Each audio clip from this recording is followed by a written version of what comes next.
I know what you're thinking. Miscellaneous Gab, what happened to your eyes? I mean, they were always blue, but now they're like blue. Well, since we last spoke, I may have spent some time on Arrakis, joined the sisterhood, if you couldn't tell by my Reverend Mother black garb, ingested a little too much spice, and boom, now I have prescience. So while I know what's going to happen in the rest of Dune Prophecy, today I'm only going to be discussing episode 2 with you. I don't know about you, but I thought episode 2 was miles better than the premiere. While there was a lot of table setting, moving around from different people, different parts of the galaxy, different planets, I found episode 2 to be way more engaging, way better at going a level deeper, and way better at raising the stakes. So what happened? What do you need to know? What do you miss? Make sure you hit that like and subscribe button for nothing else other than respect for my dedication to the craft, because let me tell you, these contacts are not comfortable. The episode begins right away with the aftermath of the 2 deaths that happened on episode 1. Right away, we see this eye imagery. We see this Sook doctor get off the ship. You can tell by the tattoo that she has on her forehead. Now, what other Sook doctor do we know in the Duneverse? That's right, Dr. Yui, who was the one who betrayed Duke Leto. That little tattoo there means they've gone through the Sook school, the Sook conditioning. What does that mean? You're hardwired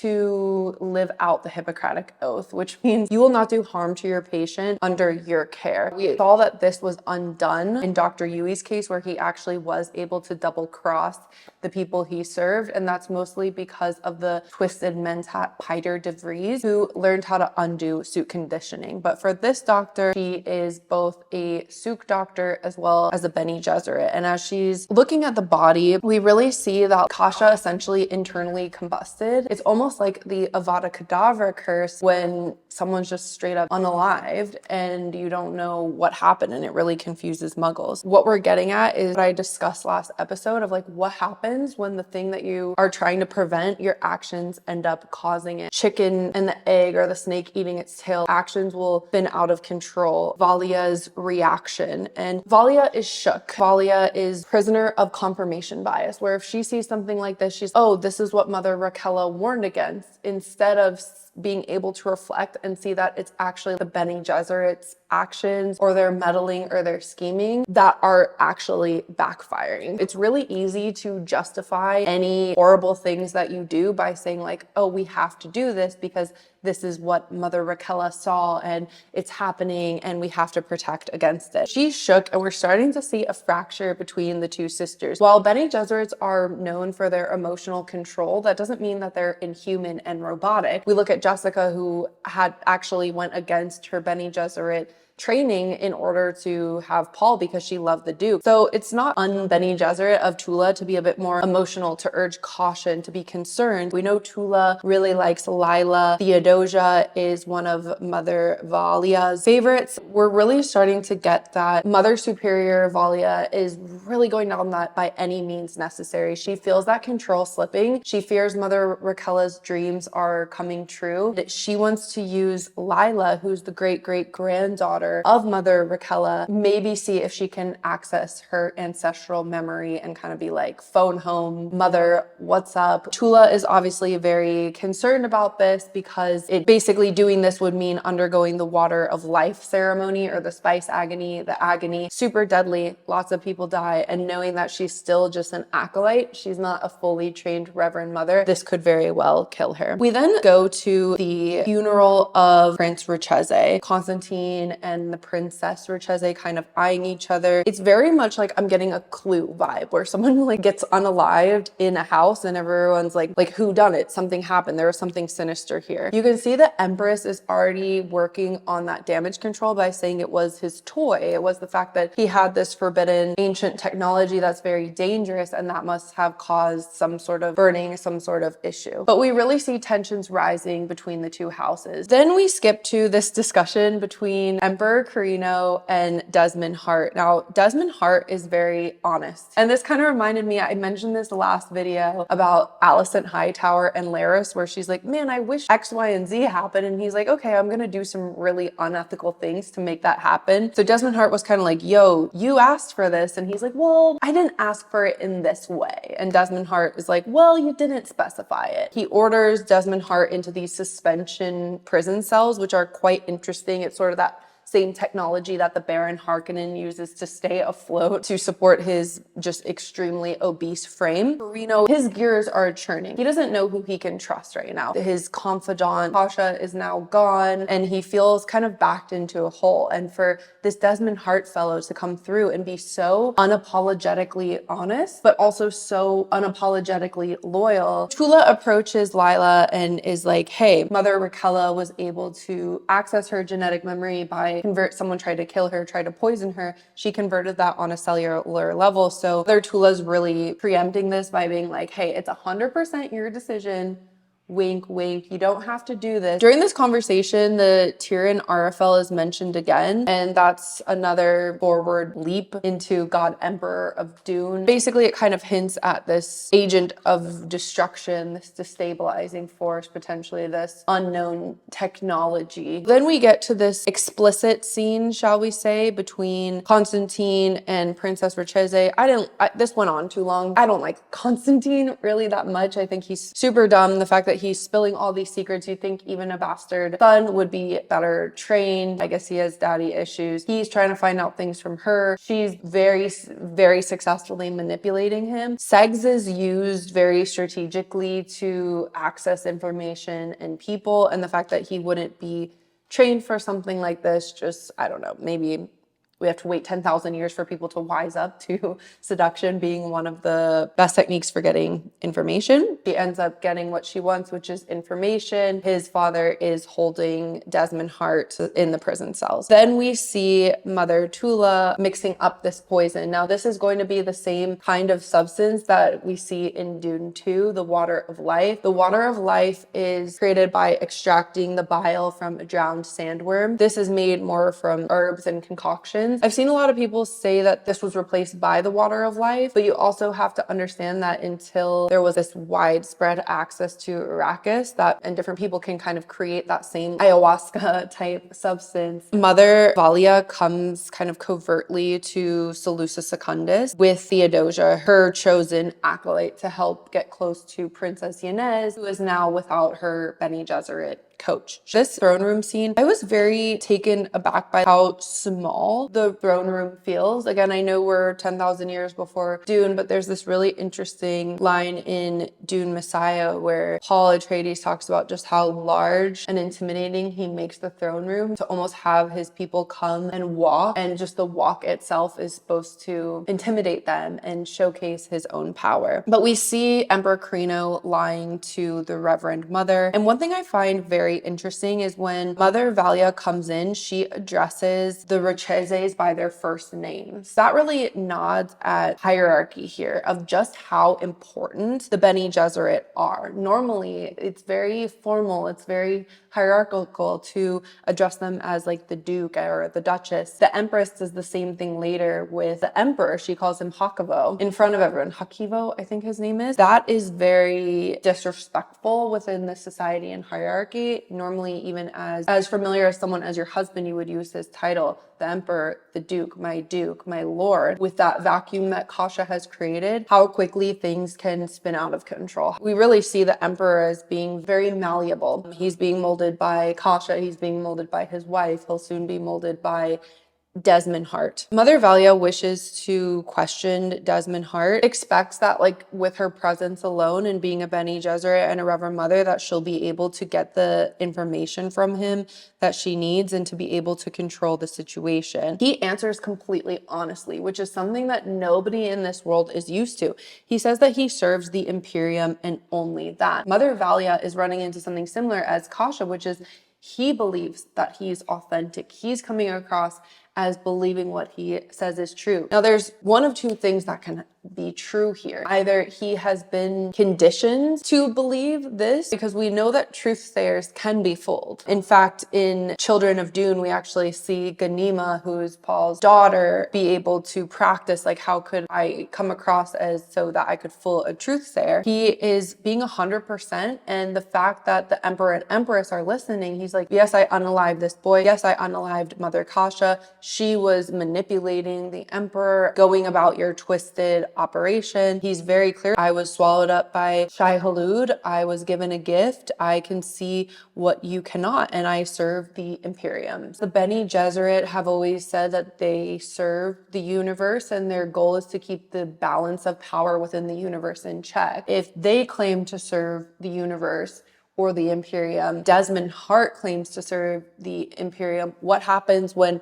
both are allegedly serving the same goal, but their interests conflict? And I think that's what we're going to see play out. One can argue, is the Bene Gesserit really serving the Imperium? Because everything they reference continues to say, well, that will be the end of us. It's we who are threatened here. Now, again, remember, this is 10,000 years before Paul Atreides, when the Bene Gesserit have been running shit for millennium. This might be, hey, we were just started, we were created, we see the value, we see the long-term vision of our breeding program, and unless we protect ourselves, even sometimes above the goals of the Imperium, we will be extinguished very quickly, and then we will never be able to achieve these goals that in the long term will be better. Learn about some more characters, including Kieran Atreides. We see that he had been scanning these rooms while the palace was distracted. There's this spice hoarding that the Landshot families, the noble houses, are so greedy, and their goal is to undermine them in order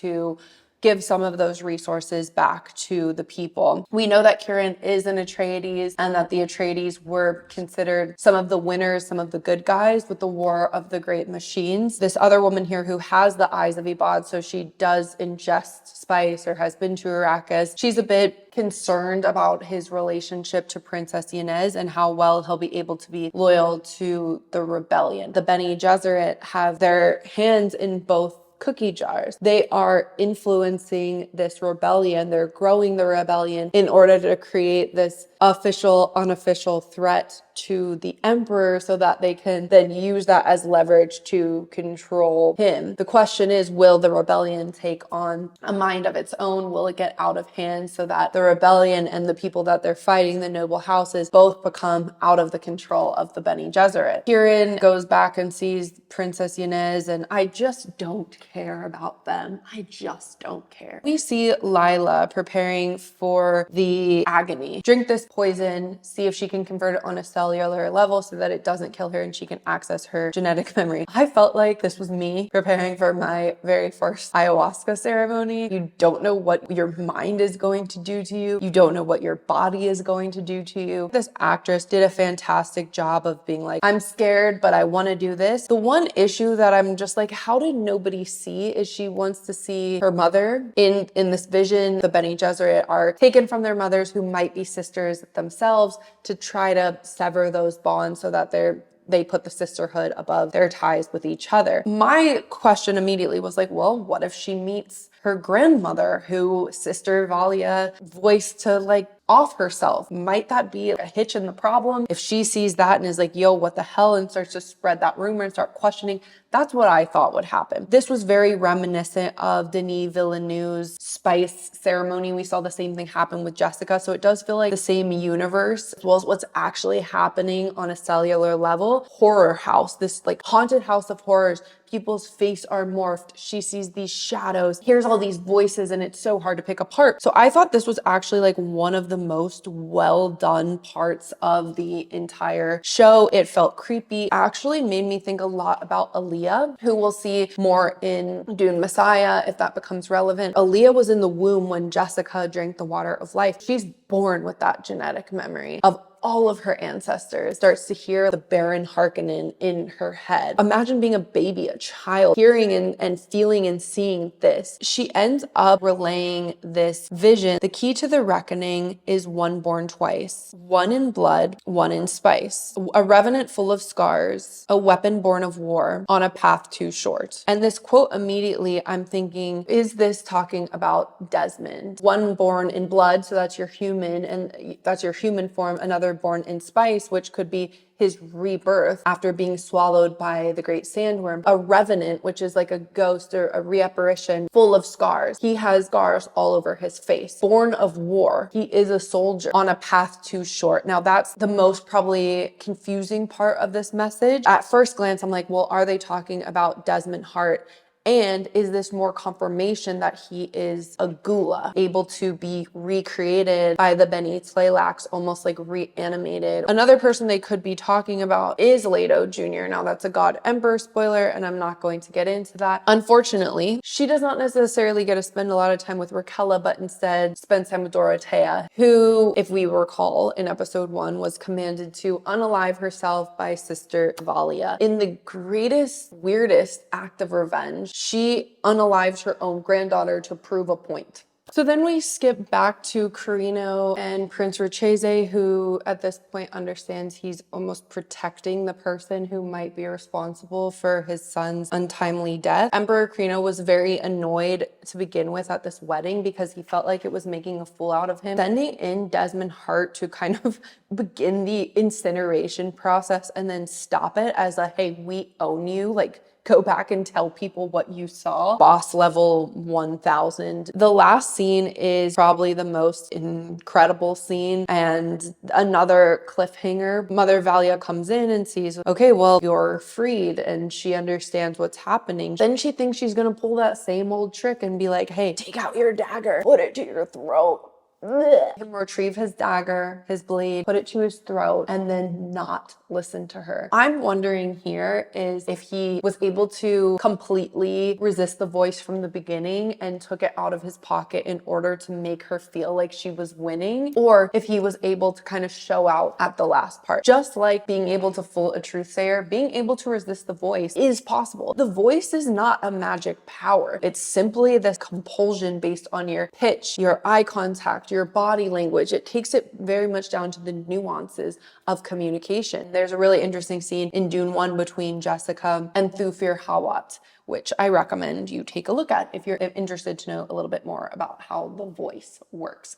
She is absolutely shooketh because she's never seen anything like this. One scene I forgot to talk about, scene where Mother Valia goes to another planet to check in on another Bene Gesserit sister who is stoking the rebellion. She basically says, okay, now we actually need to squash this rebellion instead of give it more life, because Emperor Carino's weakness is no longer an opportunity for us. It shows how casually she potentially disregards people's lives by saying like, oh yeah, all those rebels you were helping, now just like squash it. The other sister ends up giving away the name of Kieran Atreides, and the look on Mother Valia's face is like, Atreides scum. In the first episode, she's very butthurt about her own Harkonnen family being the losers of the war when the Atreides were the honest and noble ones. Feels some type of way about her own family because she's denying them truthsayer. And I'm very interested to see how that plays out, that level of cruelty and destruction, if their goal is to just squash this rebellion that they essentially started. One thing I was a little bit disappointed about is when she does go to the other planet is we don't see much of the planet. Now, I'm sure there's a budget here, CGI, what have you, but I'm worried that this world feels too small right now. I want to see more planets, more people. I want to see what's going on. Now, Game of Thrones does this really well in the sense that these are just different places on literally one country that's the size of England, but we see the different outfits, the mannerisms, the scenery, and I don't feel like we're getting that as much in Dune Prophecy. I hope that this world continues to grow because world building is so important and it's so essential. Overall, I really liked this episode and I'm very excited for episode 3. Princess Yanez, who I know is a main character, the Atreides guy, they're not very interesting to me. I love what's going on between the Emperor and his wife. Duncan Hart and sister Valia. I would say right now I'm on Duncan Hart's team. I'm on Desmond Hart's team. Having such honesty is so refreshing in Dune, where everything is code words, hand gestures, what have you. I'm about to give spoilers for Dune Messiah, so if you don't want them, just click away, but subscribe and like this video first. But in Dune Messiah, Duncan Idaho is recreated to be a Gola who gets sent to Paul. Paul is like, well, what are your intentions? What's going on? And the Gola, Duncan Idaho, hate, says, my goal here is to destroy you, so you probably shouldn't really do anything with me. And he's so honest, and it's actually his honesty that actually makes Paul want him closer. And so I see that crossover with Desmond Hart, which makes me think perhaps he is a Gola, because who can actually survive a sandworm swallowing you, gobbling you up? So things that we hope to know for the next episode: what are the Bene Gesserit going to do to retaliate? Because this was essentially like a check move from Desmond Hart / Emperor Carino. What technology or power is fueling his ability, his power? Who controls Desmond Hart, and what is going to happen to the rebellion? What will happen in the aftermath of Lila's death? Will her sisters turn on this by any means necessary? Will there be another fracture in the Bene Gesserit? So I can't wait to find this out tomorrow. If you like what you're hearing, please make sure you continue to follow along. I have another Dune video coming out on the original Dune books as soon as I can edit it. Thank you so much. Have a great weekend. Bye.